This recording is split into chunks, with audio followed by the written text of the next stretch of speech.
Hey, I'm here with Ron this morning. Ron has a background in yoga, martial arts, and dance, and he's going to show us a little bit about capoeira. Hello guys, happy Saturday morning. So basically, I'm going to do a body movement more than anything. Just kind of moving around. I want you to get the idea that you don't have to have any particular structure to actually get your body activated and get yourself more open, relaxed.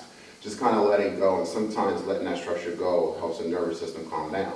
So we're going to play some capoeira music, and I'll just pretty much play. I don't know the song, I don't know exactly what I'm doing, but I want you to kind of have the same kind of vantage point if you ever tried to do the same. So if I can have our helper here, Kevin, push the middle button and then scroll up fast from the bottom. And then just skip to the next track because I don't want to know what the song is. Okay.